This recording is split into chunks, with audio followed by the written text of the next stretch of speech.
নমস্কার। গল্প চিরন্তনীতে আমার সকল শ্রোতা বন্ধুকে জানাই স্বাগত। শুনছেন প্রতিভা বসুর লেখা অসাধারণ একটি উপন্যাস মনের ময়ূর। আজ পড়ব উপন্যাসটির দ্বিতীয় পর্ব। নারকোল সুপুরির বেড়া ঘেরা একটি দোতলা বাড়ির একটি ছোট ঘরে একটি 16 বছরের সুখী মেয়ে জানলায় বসে বসে উপন্যাস পড়ছে এক মনে। মাঝে মাঝে তার চোখ পড়ছে নিচের বাঁধানো ঘাট পুকুরে, যেখানে হিজল গাছের নিবিড় ছায়া বিছিয়ে আছে শান্তির মতো। পাশে প্রকাণ্ড পাকুড় পাতার ঝিরিঝিরি কাঁপন।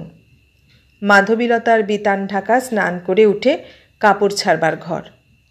পুকুর ছাড়িয়ে ওপারের ডাঁটা ক্ষেত ডিঙিয়ে সীমানার দেয়াল পেরিয়ে ধুলোওড়া দুপুরের তপ্ত রোদে ঝিমিয়ে পড়া পাকা সড়ক। মেয়েটির চোখ ঘুরে ফিরে সেখানে গিয়েই স্থির হচ্ছে। সে কি জানে এই সময়ে এই রাস্তায় তাকিয়ে থাকলেই কোনো একটি প্রিয় মুখ দেখতে পাবে হঠাৎ? কদিন আগের কথা, এই তো সেদিনও তার 16 বছর বয়স ছিল। কুসুমপুরের বাড়িতে এই তো সেদিনও সে কত সুখী ছিল। ঘুঘু ডাকার শাঁসা দুপুরে বাগানে বাগানে ঘুরে বেড়াতো, পেয়ারা চিবোতো বসে বসে, জামরুল তলায় গিয়ে কোঁচট ভরে জামরুল কুড়োতো। ঝড় উঠলে উদ্দাম আনন্দে ছোট ভাই বোনের সঙ্গে দৌড়ঝাঁপ, ইচ্ছে করে হেরে যাওয়া, মা বাবার চোখ এড়িয়ে এলানো এলানো লম্বা আমডালে উঠে বসে পা ঝোলানো, এই তো সব সেদিনের স্মৃতি।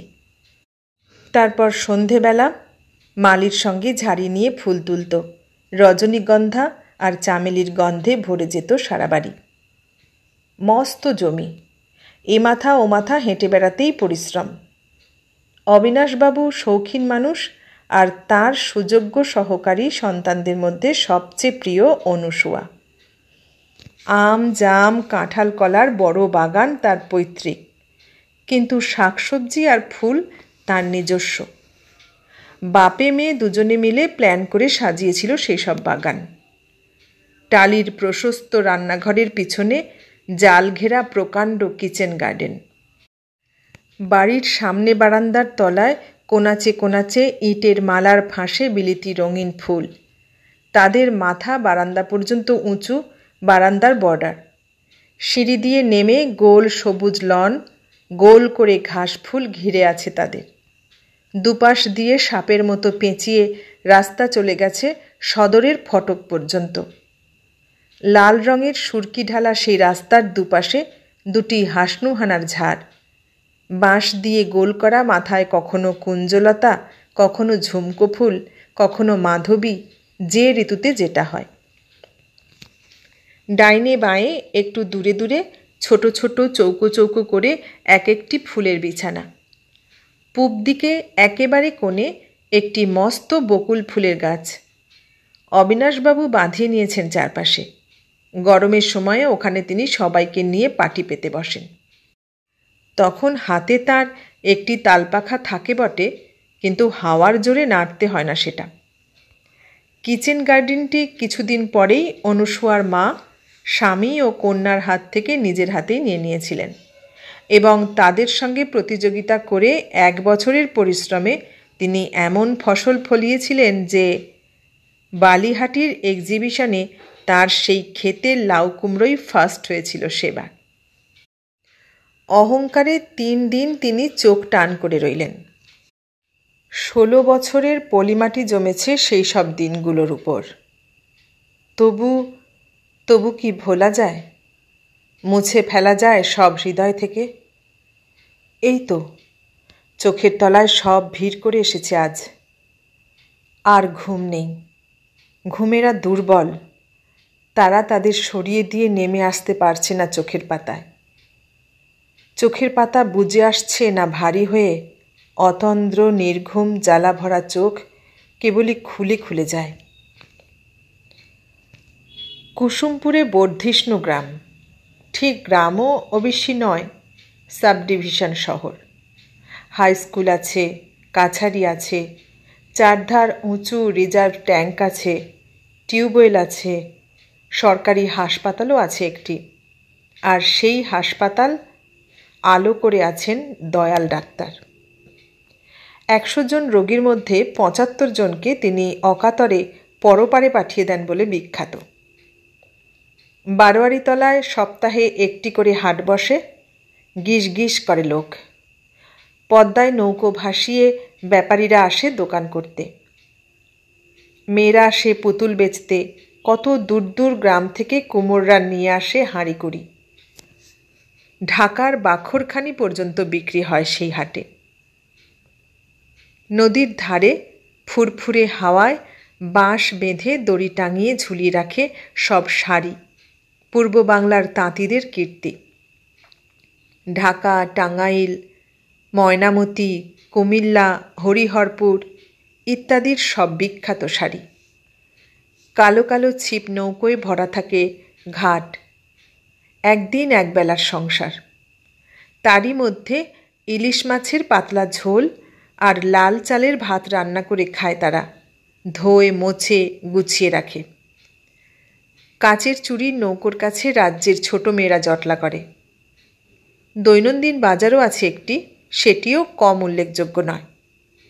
হাটে বাজারে সবাই সকলের মুখের দিকে তাকিয়ে হাসে, সবাই সকলকে চেনে। দাদা দিদি, কাকা কাকি, জ্যাঠা জ্যাঠাইমার ছড়াছড়ি। সব পরিবার এক পরিবার, সব বাড়ি এক বাড়ি। এদিকে রেশারেশি ঝগড়াঝাঁটির বিরাম নেই। এর কানে ওর কথা, তার কানে তার কথা লাগাবার লোকেরও অভাব নেই। হিংসে, শরিকি বিবাদ, পরচর্চা, কুৎসা, দলাদলি, সামাজিকতা লেগেই আছে। একে সুখে থাকতে দেখলে ওর বুক জ্বলে যায়। এই মেয়ের ভালো বিয়ে হলে সেই মেয়ের বাবা দীর্ঘশ্বাস ছাড়ে। ভাব আর ঝগড়া যেন একেবারে হাত ধরাধরি করে আছে সদা সর্বদা, যেন দুই বোন। অর্থাৎ গ্রামের যা বৈশিষ্ট্য, কুসুমপুর তার ব্যতিক্রম ছিল না। অবিনাশবাবু নেহাত নির্বিরোধী মানুষ। তিনি সাতেও নেই, পাঁচেও নেই। নালিশ, ফয়সালা, মিটমাট, কোঁদল, কানকথা সে বরং তার ভাই এলে বেশ জমে। গ্রামের আর 5 জন দলপতির মতো 16 আনির বৈঠকখানায় জাঁকিয়ে বসে বেশ রসিয়ে রসিয়ে ঘরের বৌঝিদের নিন্দে করে ঘোঁট পাকায় আজকালকার ছেলেদের দাঁতে কাটে, রাজা উজির মারে ক্ষণে ক্ষণে। গ্রামে এই 16 আনির বৈঠকখানায় সম্মানিত ব্যক্তিদের ক্লাব ঘর। এখানে কালে ভদ্রেও অবিনাশবাবু আসেন কিনা সন্দেহ। মেয়েদের পর্দা আছে। দিনের বেলায় বেড়াতে হলে তাদের ঘোড়ার গাড়ি চাই, নইলে লণ্ঠন নিয়ে, চাকন নিয়ে রাত্রিবেলা এ ওর বাড়ি সে তার বাড়ি ঘুরে বেড়ায়। অবশ্যই যার যার নিজেদের পাড়ায় চাদর গায়ে ঘোমটা টেনে বেড়াবার চলন আছে বয়স্ক মহিলাদের, নতুন বউরা বাদ। অবিবাহিত মেয়েদের ওসব পাঠ নেই। অনুসুয়ার মার এমন একটি দুরন্ত নেশা আছে, যার জন্যে তারও পাড়া বেড়ানোর অবকাশ প্রায় জোটেই না বলতে গেলে। সংসারের কাজকর্মের পরে যতটুকু অবকাশ পান, বই পড়েন গোগ্রাসে। গল্প, উপন্যাস, প্রবন্ধ যা যেখানে পান। 3টি বিখ্যাত মাসিক পত্রিকা আসে তার নামে। গ্রামের একমাত্র লাইব্রেরি কুসুমপুর ইনস্টিটিউটের একমাত্র মহিলা মেম্বার তিনি। মাঝে মাঝে বিজ্ঞাপন দেখে কলকাতা থেকেও বই আনাতে হয় তার জন্যে। কাজেই সময় কাটাবার জন্য কি দরকার এর ওর বাড়ি ঘুরে বেড়ানো। 2-4 জন বাছা বাছা মনের মতো বন্ধু সমাগমে মাঝে মাঝে ভরে ওঠে বাড়ি।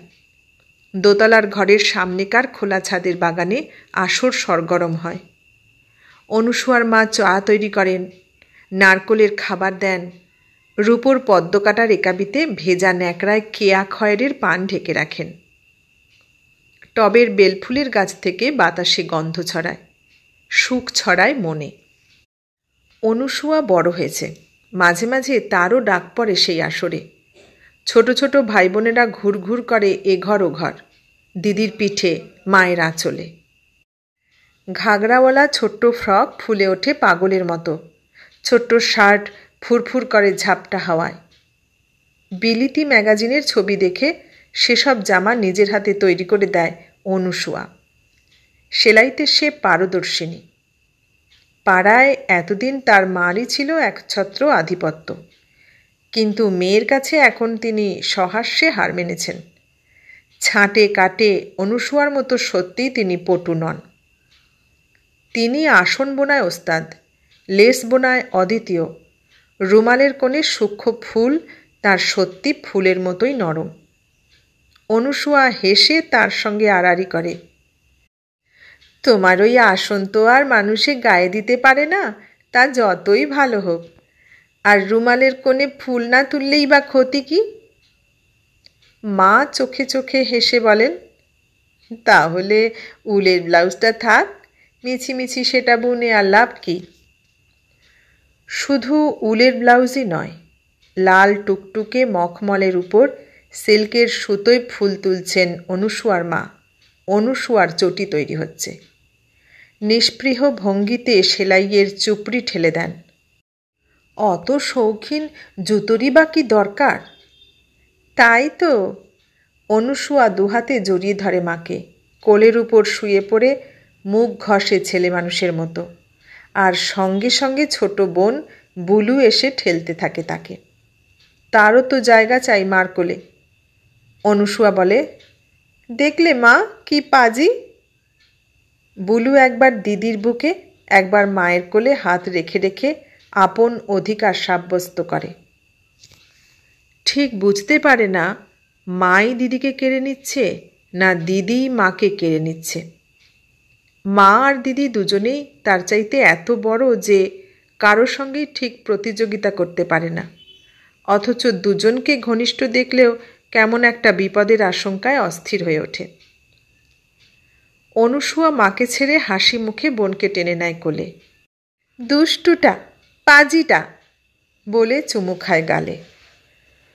বস্তুত সবকটি ভাই বোনই বয়সে তার চেয়ে এত ছোট যে দিদির চাইতে তাদের সঙ্গে ব্যবহারটা তার মায়ের মতোই বেশি।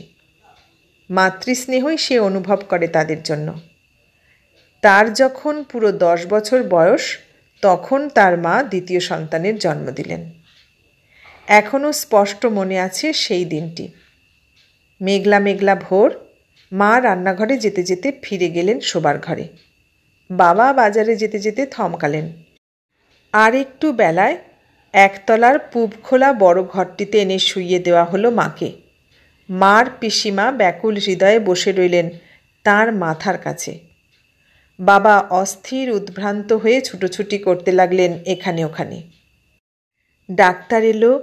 কালো পিঁপের মতো মোটা চেহারার, সোজা ড্রেস করা, বড়ি খোঁপা, ফিতে বাঁধা জুতো পায়ে ধাত্রী এলো একজন, দাই এলো একটা। আস্তে বন্ধ হয়ে গেল ঘরের দরজা। আর সেই বন্ধ দরজার রন্ধ্র বেয়ে বেয়ে মার সুতীব্র কান্না শেলের মতো এসে বেঁধল অনুসূয়ার বুকে। ছুটে একবার দোতলায় গেল সে, একবার সেই দরজার কাছে এসে দাঁড়ালো, একবার ধাক্কা দিল জোরে, মুখ বার করে বকুনি দিল সেই ধাত্রী। মার পিসিমা এসে হাত বুলোলেন মাথায়।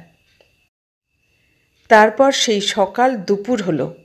এক পশলা বৃষ্টি হয়ে চিক্কন রোদে ভরে গেল দিন।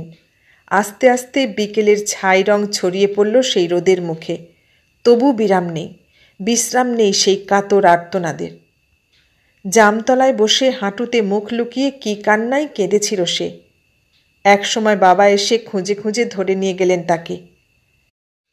আয় আয়, দেখবি আয়, কি সুন্দর একটা বোন হয়েছে তোর। আর হয়েই কি বলছে জানিস? কোয়া কোয়া, অর্থাৎ কই কই দিদি কই। বাবার হাত ধরে ফ্রকের ঘাগড়ায় চোখ মুছে ধীরে ধীরে ঘরে এলো সে।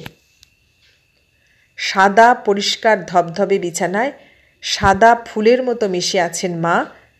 জানলা দিয়ে আবির রং সূর্যের আভা পড়েছে তাঁর লাল সিঁথিতে, লাল পাড় শাড়িতে, ঘরের এখানে ওখানে। আর সেই রঙের সঙ্গে রং মিলিয়ে পাশে ও কে? বুকের মধ্যে শিরশির করে উঠল সেই লাল টুকটুকে একরত্তি মানুষটিকে দেখে। তার নামে কি স্নেহ! জীবন আলো করে দিয়েছিল সেই কালো কালো চুলে ঘেরা হাসি হাসি শিশু মুখ। তারপর 5 বছরের মধ্যে আরও 2টি ভাই, আরও 2টি অনুগত ভক্ত। কিন্তু কোথায় কোথায় গেল তারা? সেই সব সুন্দর দিনগুলো কোথায় লুকোলো তাকে ফাঁকি দিয়ে? ঘরের চারদিকে চোখ দিয়ে দিয়ে যেন হাতড়াল অনুসুয়া। এক মুহূর্তের জন্য থেমে রইল মনটা, ঘড়ির কাঁটার মতো স্তব্ধ হলো। পর মুহূর্তেই প্রবল বেগে দুলে উঠল আবার। কেন কেন গেল? কার দোষে এমন হলো? কে মুচড়ে ভেঙে দিল যন্ত্রের কান? কার নিষ্ঠুর হাত ছিঁড়ে দিল সব তার? কে কে কে দায়ী সেজন্য? তার বাবা, তার কাকা, বন্ধুবান্ধব, আত্মীয় পরিজন? না না, কেউ না, কেউ না। কাউকে অভিযোগ করতে পারে না সে। দোষ তার একলার। তার একলার দোষেই অমন সুন্দর একটা পরিবার একেবারে মুছে গেল, ধুয়ে গেল, বিধবার সিঁথির মতো ধুধু সাদা হয়ে গেল জন্মের মতো। কেন এত বড় ভুল করেছিল সে জীবনে? এই কালি কেন লেপন করেছিল নিজের মুখে, সকলের মুখে? তার জন্য সমস্ত গ্রাম, সমস্ত সমাজ পর্যন্ত কলঙ্কিত হয়ে গিয়েছিল সে সময়ে। এই যে কলকাতা শহর, সর্বজাতি সর্বভাব সমন্বয়ের নিবাসস্থল, এখানে এই শহরেও কি এরকম ঘটনা অবিরল, অনিন্দ?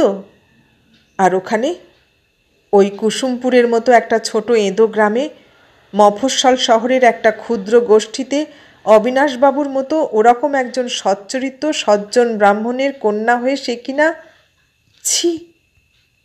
ঠিক ঠিক হয়েছে, যোগ্য সাজাই হয়েছে তার। এই মেয়ের এই গতি ছাড়া আর কি হবে?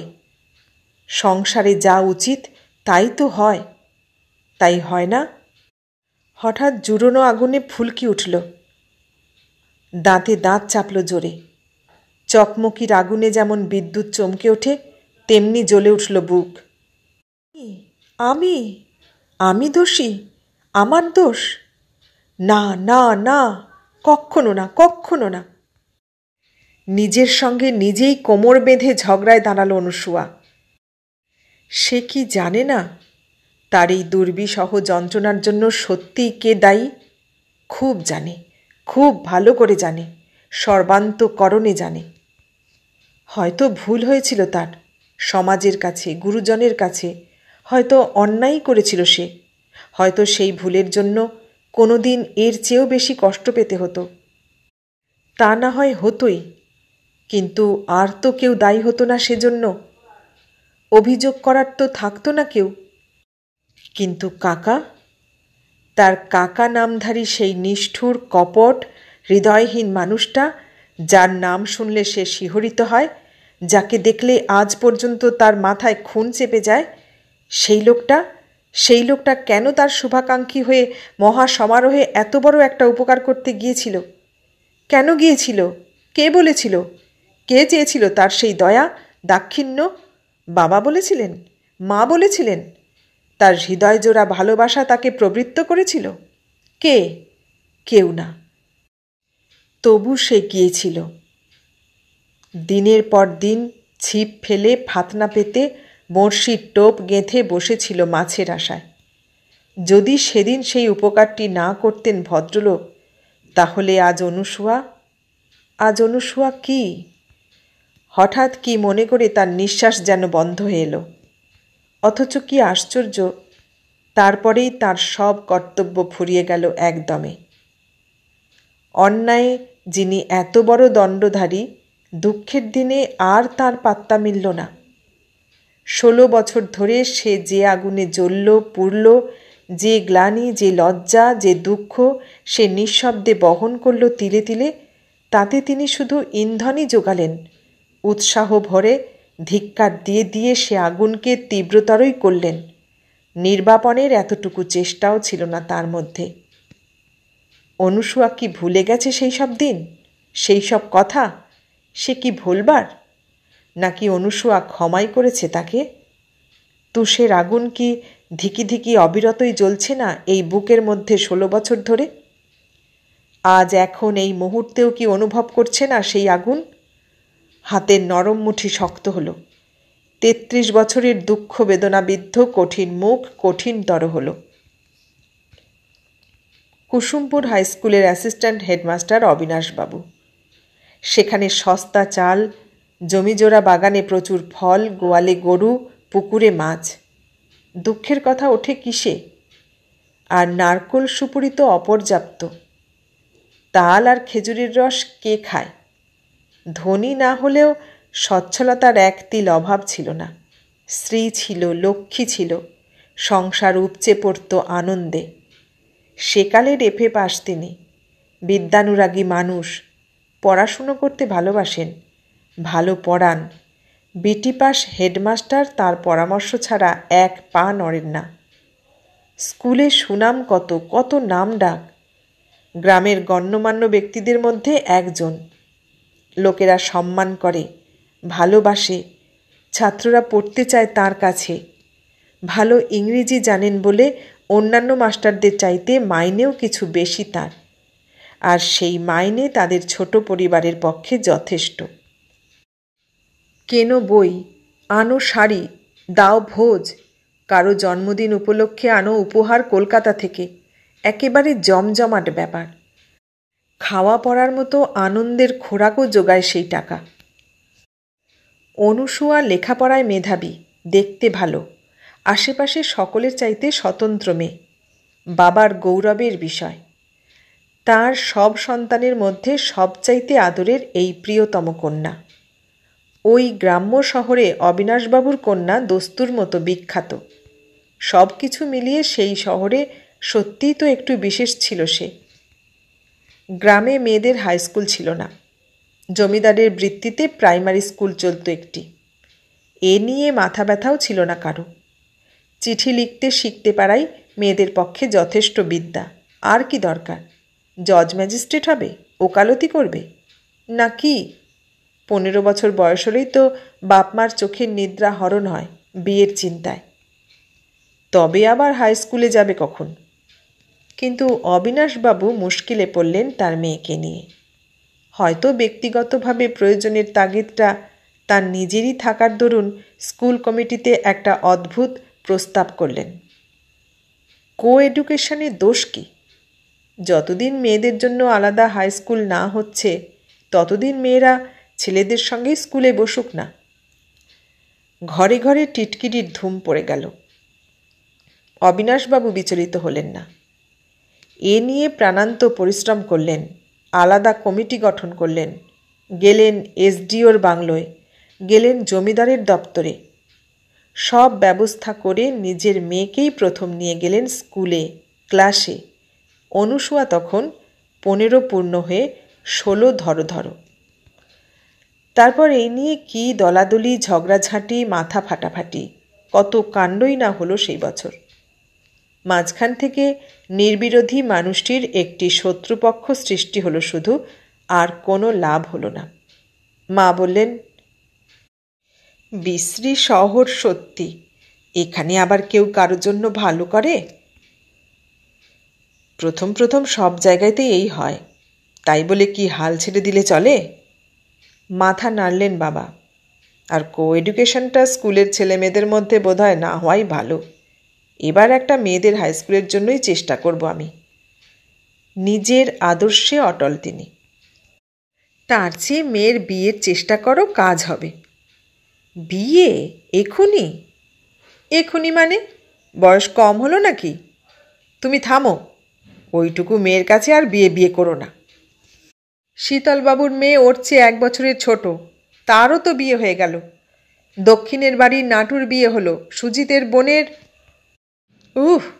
কার সঙ্গে কার তুলনা? বাবা প্রায় কোঁকিয়ে উঠলেন। এত বাড়াবাড়ি করো না।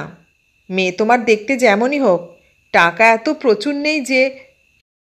দয়া করে তুমি একটু চুপ করো, ওর জন্যে একটু কম ভাবো। বিনীত অনুরোধে একেবারে আভূমি আনত হন বাবা। মা হেসে ফেলেন আর কথার গুরুত্ব নষ্ট হয়ে যায়। তখনকার দিনে সেই গ্রামে 15-16 বছর বয়স নেহাত কম বয়স বলে গণ্য ছিল না। অনুসুয়ার চেয়ে কত সব ছোট ছোট মেয়ের বিয়ে হয়ে গেল চোখের সামনে, অথচ রূপে গুণে শতগুণ শ্রেষ্ঠ হয়েও অনুসুয়া কুমারী। একটু তো লজ্জাও আছে। মনে মনে খানিকটা পরাজয়ের মতো লাগে বইকি। কাজেই মার সেই ইচ্ছেটা অপরাধের ছিল না। তাছাড়া সে সময়ে বড় বড় ঘর থেকে অনেক ভালো ভালো বিয়ের প্রস্তাবও এসেছে তার। মেয়েই তো, একদিন তো দিতেই হবে পরের ঘরে। ভালো ঘর ভালো বর পেলে তো দিয়ে দেওয়াই বুদ্ধিমানের কাজ। এটাও একটা যুক্তি ছিল মার। আচ্ছা আচ্ছা, ম্যাট্রিকটা দিক তো। স্ত্রীর সেই অমোঘ যুক্তি থেকে উদ্ধার পাবার এই শেষ অস্ত্রটি ব্যবহার করেছেন অবিনাশবাবু। অনুসূয়াকে নিয়ে বাবার এই বাড়াবাড়িটা অবশ্যই কোনোদিনই পছন্দ করেননি কাকা, কিন্তু কী যে পছন্দ করেছেন তারও কোনো নির্দিষ্ট চেহারা ছিল না। মাঝে মাঝে অনুসূয়ার মনে হতো কাকা যেন ভালো চোখে দেখছেন না তাকে। পড়াশুনোয় তার এই অসাধারণত্ব, তার বাবার এই যত্ন, এসব যেন পছন্দ হচ্ছে না তার। অথচ খুব ভালো কোনো সম্বন্ধ এলেও তেমন উৎসাহিত হতে দেখা যেত না তাকে। তবে তিনি কি চাইতেন? অনুসূয়ার চাইতে 3 বছরের ছোট তার নিজের মেয়েটি কলকাতার স্কুলে পড়ত। বয়সেই অনুসূয়ার 3 বছরের ছোট, কিন্তু পড়াশুনোয় তার 6 বছর তলায় ছিল। স্বাস্থ্যহীন, নিরক্ত, কালো রং, পাতলা চুল, এইটুকু ছোট্ট একটি মেয়ে। কাকা কি তার গ্রাম্য ভাইঝির সঙ্গে নিজের শহুরে মেয়েটিকে তুলনা করে ঈর্ষায় কাতর হতেন? মনে মনে তখন ভেবেছে অনুসূয়া। তার তীক্ষ্ণ বুদ্ধি প্রায়ই এই কথা ভাবিয়েছে তাকে, কিন্তু লজ্জিতও হয়েছে সেজন্য। নিজেকে সে ছোট মনে করেছে, দাম্ভিক মনে করেছে। গুরুজনের প্রতি এই মানসিক অসম্মান অন্যায় মনে হয়েছে তার। শুনলেন প্রতিভা বসুর লেখা মনের ময়ূর উপন্যাসটির 2য় পর্ব। কেমন লাগলো? ভালো লাগলে লাইক, কমেন্ট, শেয়ার করবেন। আর নতুন বন্ধু হলে সাবস্ক্রাইব করার অনুরোধ রইল। সবাইকে অনেক ধন্যবাদ জানিয়ে আজ এখানেই শেষ করলাম।